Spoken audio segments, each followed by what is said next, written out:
Olá, seja bem-vindo a mais uma edição do Panorama.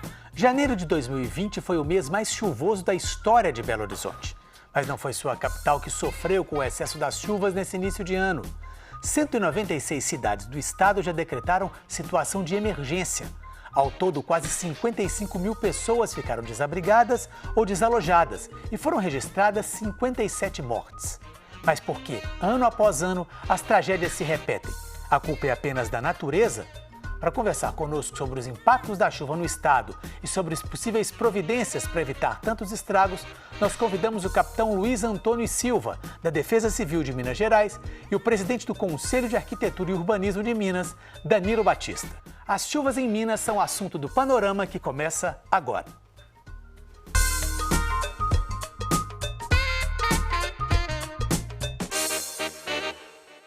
Bom, muito obrigado, Luiz Antônio, pela presença. Muito obrigado também, Danilo, pela presença. Luiz Antônio, eu queria começar perguntando o seguinte. Como a gente falou no início, agora esse janeiro foi o mês de maior chuva da história, principalmente da capital aqui, e um grande volume de chuvas também no estado. A mobilização da Defesa Civil foi diferente, já sabendo dessa expectativa de chuvas maior? Sim. Primeiramente, agradeço a oportunidade de estar aqui com vocês. Foi muito atípico do esperado, né? Como a gente viu, divulgado amplamente, desde o período aqui na região de Belo Horizonte, quando foi mensurado, medido o índice de chuva, foi o período que mais choveu na história, né? Então, isso já é muito atípico. Já era esperado, a gente tem uma equipe de meteorologistas que acompanham essas situações, inclusive emitem alertas e boletins para os municípios normalmente afetados, nesse caso a RMBH, e a partir daí foram feitas algumas ações justamente para se preparar, né? Nós somos a Defesa Civil Estadual, e aí é bom a gente entender que quando a gente fala em Defesa Civil existe um sistema. Como é que é esse sistema? Explica. Cada cidade tem a própria Defesa Civil, algumas têm, outras não têm? Como é que funciona isso? O ideal é que todo município tivesse. Na verdade, isso é previsto na legislação, que é a Lei 2.608 de 2012, ela prevê o sistema de Defesa Civil, né? E o que é que faz parte? O município, que é o ente local onde as pessoas moram e residem, quando o município não dá conta, o Estado ele vem para amparar e apoiar. E além disso, também existe o nível federal, que está também para apoiar tanto o Estado quanto os municípios. Perfeito. Esse ano, Danilo, como a gente parece que, justamente por causa do volume ou a impressão que se tem, que o volume de estragos também foi muito maior do que de outros anos. A culpa é somente da natureza ou existem fatores aí que colaboram para que esse volume de estragos, esses problemas aumentem um pouco? Podemos dizer que é uma soma de fatores. A natureza, realmente, com as mudanças climáticas, a gente vai ter um aumento de chuvas a cada ano. Todos sabem das mudanças que nós estamos vivendo, mas se nós não tomarmos nenhuma iniciativa no sentido de corrigir esses problemas, os problemas cada vez serão maiores, né? Então, há uma soma de fatores naturais e fatores, vamos dizer, ambientais e fatores da questão urbana que precisam ser trabalhados para resolver esse tipo de problema. Pois é, muito foi falado aí da canalização dos rios, né? Principalmente aqui na capital, rios que foram canalizados e que aí o volume de água não consegue fluir. Há alguma solução para isso? Há a solução, para essa solução da canalização dos rios e de cobertura dos mesmos, é uma solução de mais longo prazo, vamos dizer assim. Quando você cobre os rios e coloca ele no canal, a tendência é que a velocidade da água seja muito maior. Porque quando você tem elementos naturais, como as matas, a terra ao longo do rio, você retarda o fluxo dessa água. Então, para a gente voltar à situação anterior que a gente tinha, tem que ser um trabalho maior, um trabalho grande nesse sentido, né? Na verdade, e também a gente tem a questão do saneamento. Você descobrir o rio hoje em dia, você tem que ter um tratamento dessa água, né? Você não vai pôr um rio totalmente poluído, voltado para a população. Então, a gente tem que pensar nesses diversos fatores e como trabalhar isso. Há formas de trabalhar, a gente pode trabalhar a questão de incentivo a criar caixas de captação para retardar o fluxo dessa água, entrar nesses rios. A questão de você fazer um tratamento dessa água ao jogar nesse rio, de forma que quando ele estiver descoberto, ele seja um rio rio, como diversos países hoje em dia já conseguiram, né? A gente tem exemplo de Seul, a gente tem exemplos de países da Europa que já têm rios descobertos e que a população, inclusive, usufrui dessa área. Mas são situações que a gente tem que pensar em termos do planejamento urbano e regional, porque os rios cruzam diversas cidades. Então, o problema não é simplesmente uma cidade, é uma questão metropolitana também. A gente teve, Luiz Antônio, naqueles dias 24 e 25 ali, uma sexta e um sábado, que toda a Defesa Civil, o governador foi para a internet, o prefeito da capital, dizendo que seria o maior volume de chuvas da história, no caso da capital Belo Horizonte. O trabalho de prevenção da Defesa Civil foi, por exemplo, não saiam de casa, não andem nas ruas, não evitem locais alagados. Você acredita que essa prevenção evitou que o número de mortes pudesse ser ainda maior? Ou seja, a população respondeu bem à prevenção da Defesa Civil? Primeiramente, assim, quando vem um evento dessa magnitude, eu acho que qualquer país no mundo, qualquer cidade, por mais capacidade que ela tenha de dar uma resposta muito rápida, sempre vai haver uma dificuldade. Né? O que é interessante é saber de existir uma estrutura própria para que se consiga dar uma resposta e voltar à vida normal. Hoje nós temos algumas ferramentas tecnológicas, né? Uma delas é um aviso que é feito pelo menos 2 horas antes do evento, onde você recebe no seu celular, você faz um cadastro através do número 40199, você recebe uma mensagem no seu celular avisando, é um serviço gratuito que a Defesa Civil dispõe, e você recebe um aviso dizendo, por exemplo, vai ocorrer uma chuva forte, evite, por exemplo, tais vias. É muito comum hoje, eu tenho no meu celular, você recebe, por exemplo, interdição de via. Está muito comum hoje em Belo Horizonte a interdição das vias. Né? E aliado a isso, você sabendo, você obviamente deveria evitar esses locais. Hoje nós temos um cadastro também juntamente com o aplicativo Waze, onde você coloca no momento da chuva e ele desvia daquelas rotas de alagamento. Então, é uma tecnologia, principalmente para quem está dirigindo. Mas nós acreditamos que poderia ser pior se não houvessem algumas medidas. Foi amplamente divulgado, a gente pediu às pessoas para tomar os devidos cuidados. Nós acreditamos que poderia ser pior ainda. Um exemplo foi uma chuva que houve no dia 19 de janeiro, que foi uma semana anterior, e nós não tivemos registro de morte, né, embora houve muitos danos estruturais, prejuízos materiais, mas a gente não houve perda de vida aqui em Belo Horizonte. Pois é, apesar desses alertas, infelizmente não foi possível evitar algumas tragédias. Algumas imagens que circularam pela internet chamaram a atenção, algumas das que mais chamaram a atenção foram os deslizamentos de terra que ocorreram aqui na região metropolitana. Vamos ver algumas delas, olha só. Olha, esse aí foi no bairro Tupi, em Belo Horizonte. Daqui a pouquinho a gente vai ver, ó, tá chovendo um pouquinho e de repente a casa vai abaixo. Nossa.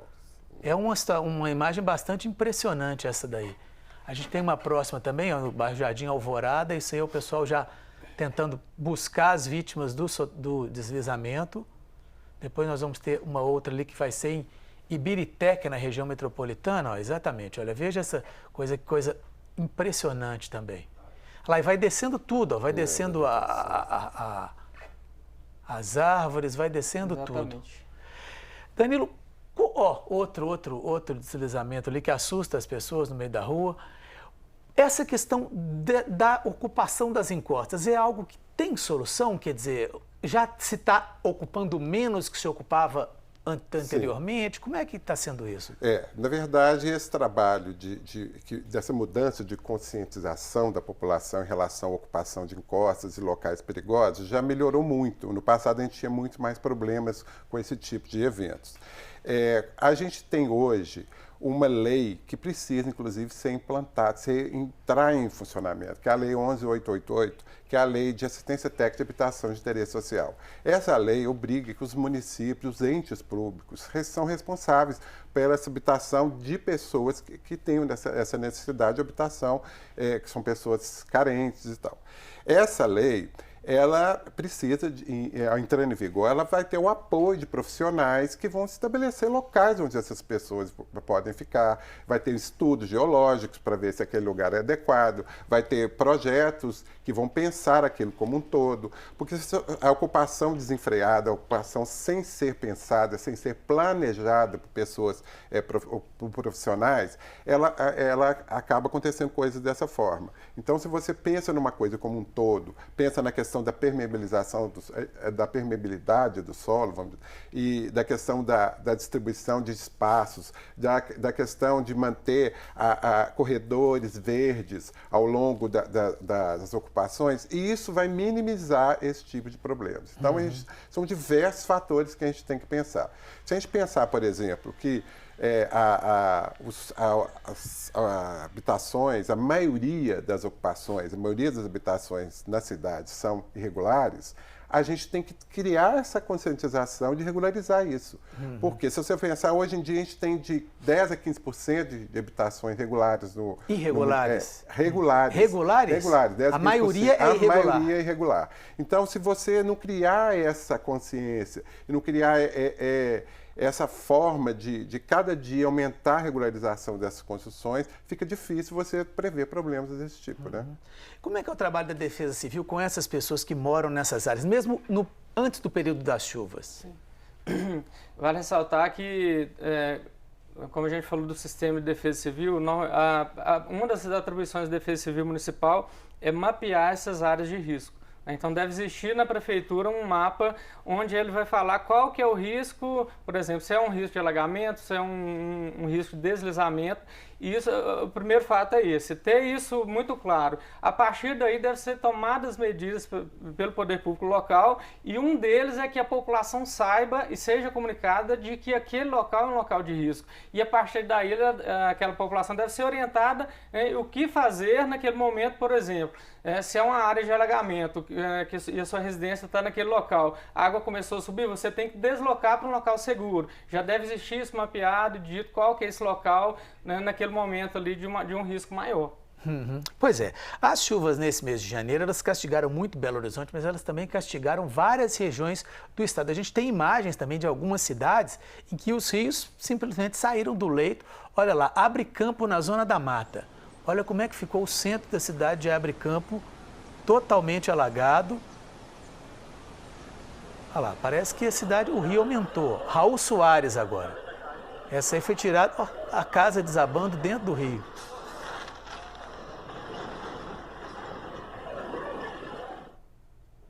E essa é Governador Valadares, tem um sobrevoo aí na cidade mostrando aí como a cidade ficou também alagada.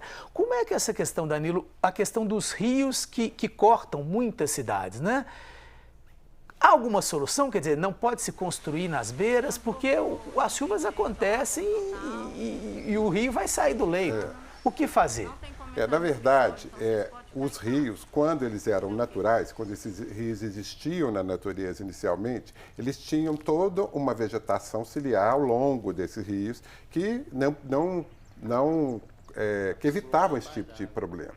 Quando você vai ocupando e vai impermeabilizando as áreas próximas ao rio, você vai estrangulando a passagem desse rio. Então, quando ele num evento de uma chuva excessiva, ele sai realmente do leito e inunda as cidades. Outra coisa que é extremamente problemática é a questão do resíduo. O resíduo sólido, que as pessoas não têm esse cuidado de descartar da forma correta. Exatamente. Inclusive, tem uma imagem que nas redes sociais foi muito divulgada das pessoas varrendo o lixo para dentro de bocas de lobo. Quer dizer, é uma falta de consciência tão grande as pessoas, que imagina se você continuar agindo dessa forma, cada dia esse problema vai ser maior. Então tem que criar uma questão de educação ambiental, uma educação de sustentabilidade, uma educação inclusive urbana, né? Porque a gente que é arquiteto e urbanista, a gente tem esse papel, a gente estudou para trabalhar essas formas, mas a população precisa de ser, vamos dizer, informada desse tipo de eventos, desse tipo de preocupação que ela tem que ter. Perfeito. Bom, a Assembleia de Minas aqui também se mobilizou nesse período das chuvas. Para o presidente Agostinho Patrus, a prioridade imediata é a ajuda aos mais atingidos. Olha só. Nós sobrevoamos e vimos que várias famílias estão em áreas perigosas e nós sabemos da dificuldade de se mudar dali, porque a pessoa, infelizmente, construiu ali não é porque quer. Construiu naquele local porque não tinha condição de construir em nenhum outro mais seguro. Então é importante que nas obras que o Estado vai fazer habitacionais, essas pessoas tenham prioridade para que não aconteça tantas mortes como nós vimos nos últimos dias em Minas Gerais. A Assembleia está aqui presente porque está à disposição para modificar legislações, para agilizar processos, para fazer o que for necessário para que essas pessoas que já sofrem tanto, que vivem em situações de risco, que vivem em situações complicadas e que agora perderam familiares, não sofram ainda mais. Bom, e agora, no retorno dos trabalhos da Assembleia, vários projetos de lei vão ser votados com o objetivo de ajudar os municípios atingidos. Entre eles, o que permite o adiantamento financeiro do Estado às cidades atingidas pela chuva. A gente está caminhando para o finalzinho do bloco, mas antes de terminar, Luiz Antônio, eu queria te perguntar uma coisa que aconteceu também nas chuvas em Belo Horizonte, a questão das mensagens falsas. A Defesa Civil recebeu, quer dizer, ficou sabendo de outras. Teve aquele famoso, né, alguém que tinha carregado, alguém da Defesa Civil e que ia chover demais. Como evitar esse tipo de coisa e por que alguém tenha brilhante ideia de fazer uma coisa dessa?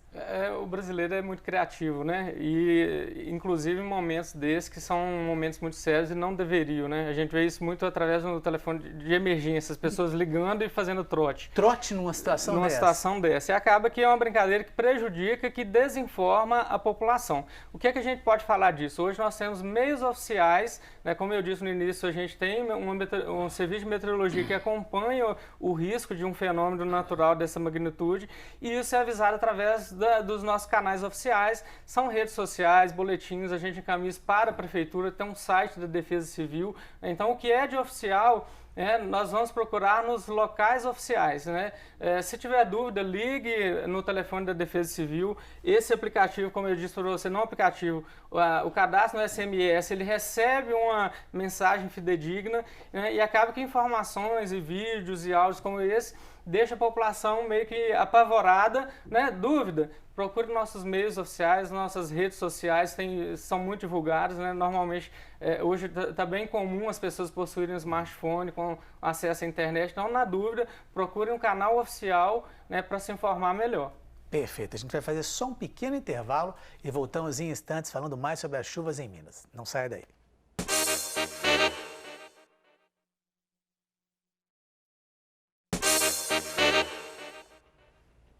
Voltamos com o segundo bloco do Panorama, que hoje fala sobre as chuvas em Minas Gerais. Aqui no nosso estúdio, o capitão Luiz Antônio Silva, da Defesa Civil de Minas Gerais, e o presidente do Conselho de Arquitetura e Urbanismo de Minas Gerais, Danilo Batista. A tempestade que atingiu Belo Horizonte na noite do dia 28 de janeiro deixou um rastro de destruição na região centro-sul da cidade. E muitas pessoas registraram esses momentos mais críticos pela internet. Vamos ver novamente, você já deve ter visto essas imagens, mas olha só, esse é de um restaurante na Zona Sul, que as pessoas estão jantando e os carros passam simplesmente na frente das pessoas. Olha só. Impactante. Bastante impactante, né? Olha lá, a pessoa falou o carro lá, a pessoa viu o próprio carro passando. Continua assistindo bem tranquilamente. Exatamente, nesse caso, ó, olha o estado do outro carro. Olha isso. Olha lá, isso aí, acho que alguns minutos depois que passou a chuva, a pessoa saiu com o celular e foi mostrando as imagens. Isso aqui é um buraco. Olha isso aqui. Essa já é uma imagem de cima mostrando o mercado central de Belo Horizonte ali ao fundo. Essa provavelmente a Avenida Augusto de Lima, totalmente alagada. É a Rua São Paulo, que fazia um rio ali. Olha lá, um monte de objetos. O mercado central aí. De risco. Olha como é que está o mercado central. Rua Curitiba. Outra imagem do centro. É impressionante isso, né? Ó, isso aí foi no Buritis, o bueiro simplesmente... Isso é aquilo que você falou, né, Danilo? A água não consegue... A velocidade aumenta muito. Esse também no Buritis. Os canais de drenagem não conseguem comportar a água mais, né? Olha lá, esse aí no São Bento, num restaurante, ó. Os carros passando por cima, a água passando por cima dos carros. Fala, galera! Esse aí tá até se divertindo. Já diz a localização. Pizzarela do São Bento. Olha o que virou a Côncio Cadar. Arthur Fernandes debaixo d'água, Prudente Moraes debaixo d'água. Virar verdadeiros rios. Esse volume de chuva, segundo todo mundo disse, foi algo que era, vamos dizer assim, imprevisível. É algo que estava acima de qualquer previsão, vamos dizer assim. Haveria o que fazer em termos de prevenção arquitetônica? O que fazer, vamos dizer assim? Ou se acontecer isso daqui a 1 ano ou 2, vai acontecer a mesma coisa? Na verdade, é um processo que tem que ser mudado, né? De imediato, numa situação de emergência dessa, a gente tem que usar de ferramentas, como o capitão falou aqui, de ferramentas que diminuam os riscos. Hoje em dia a gente tem a tecnologia que pode nos ajudar. Para isso existe o conceito de Smart Cities, que é exatamente esse, das cidades inteligentes para ajudar a população.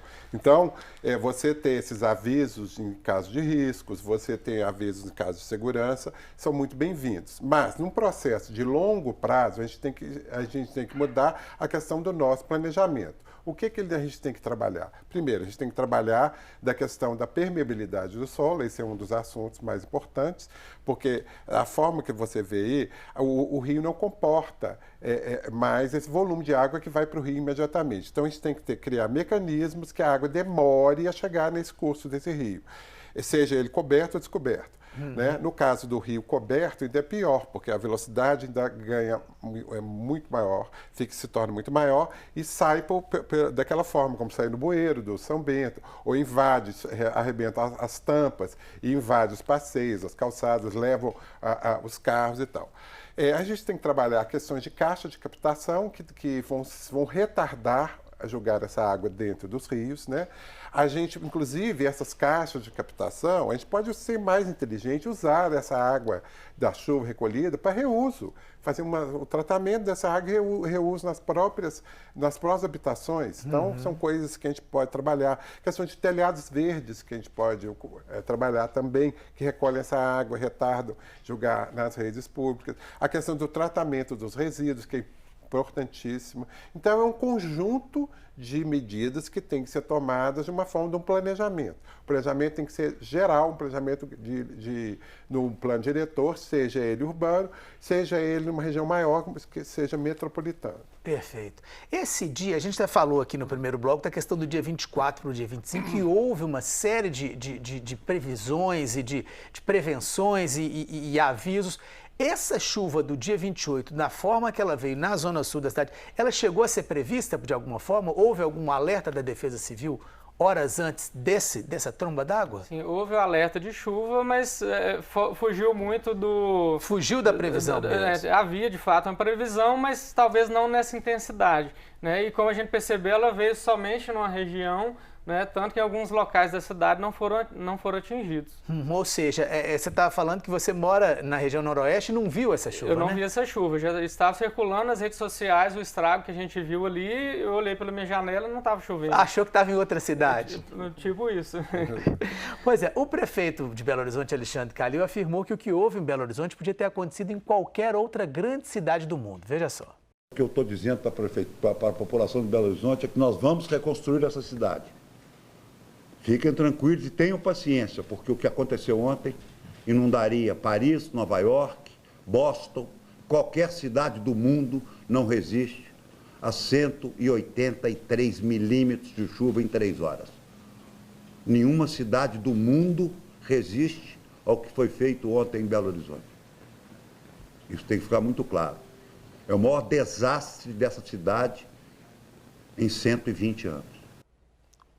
Danilo, o prefeito tem razão? Quer dizer, é algo que aconteceria em qualquer outra cidade ou outras cidades já estão mais preparadas do que nós? É difícil prever isso que o prefeito está falando, se realmente aconteceria dessa mesma forma. É claro que foi um evento atípico, foi um volume de chuvas muito intenso e que em qualquer cidade causaria estragos. Agora, quanto mais preparada a cidade está, menos risco ela sofre. Então, se a cidade já está planejada de uma forma mais sustentável, mais preocupada com o meio ambiente, mais preocupada com a questão de tratamento do resíduo, mais preocupada com a questão da permeabilidade do solo, ela vai sofrer menos risco que uma cidade que não está preparada. né? A gente tende muito a trabalhar em cima do que ocorreu, sempre trabalhar os efeitos, corrigir esses efeitos e não trabalhar na prevenção. Então, eu acho que é o momento da gente voltar para a questão do planejamento. Agora, ainda falando da questão dos efeitos e da questão do que acontece, qual a orientação no caso de chuva forte como esse? Quer dizer, a pessoa está andando de carro, está em casa, começou a chover muito forte. Qual a orientação? Ficar no mesmo lugar? A primeira coisa, a pessoa, né, numa situação dessa, às vezes não vai dar prazo dela ligar e nesse momento pedir uma orientação. Essa orientação já tem que estar bem sedimentada anteriormente. A primeira coisa, ela é ter noção do que é risco, né? Se é um local de alagamento e ela está num local seguro, ou seja, um local mais alto, ela não deve sair dali, né? No caso de chuva, alagou. Se você tiver de veículo, por exemplo, a gente viu ali, naqueles locais, se for possível você sair com seu veículo para um lugar mais alto, ideal. Não conseguiu, começou a subir, você tem que descer o vidro do carro, se for o caso, você não conseguir sair para cima do carro até um socorro chegar, né? São situações mais extremas. Mas a primeira coisa ali, não tem como fazer, é pedir socorro mesmo, ligar para o 193, que é o bombeiro, ligar para o 199, que é a defesa civil, né? Se não há, se você está na sua casa, por exemplo, vai chover, tem um risco muito grande, é melhor que você fique no local seguro, na sua residência, né? E não se coloque numa situação de risco. Pois é, esse dia, inclusive, por exemplo, do dia 24 para o dia 25, a gente viu os deslizamentos ali, a gente, infelizmente, teve vítimas em alguns pontos da região metropolitana.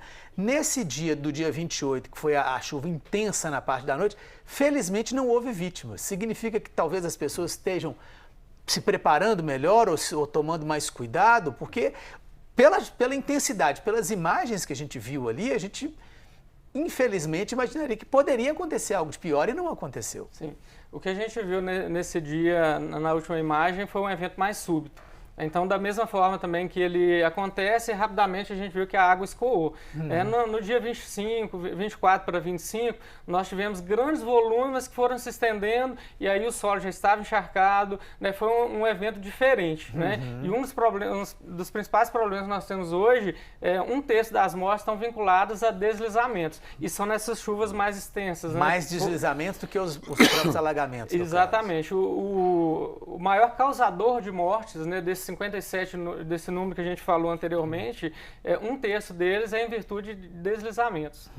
E são normalmente dentro dessas chuvas com um período maior de duração. E tem uma outra questão também que a gente tem que levar em conta aí, é que as chuvas desses primeiros dias, esses 24 e 25, foram chuvas localizadas em regiões de mais risco. Exatamente. Em costas, Exatamente. regiões próximas aos rios, regiões que tinham menos condições. A outra chuva foi muito concentrada na Zona Sul, que tem uma infraestrutura maior. Então, a estrutura né? bem melhor bem que alguns melhor, locais exatamente. de risco. Então, a provavelmente, diferença num plano, se a gente procurar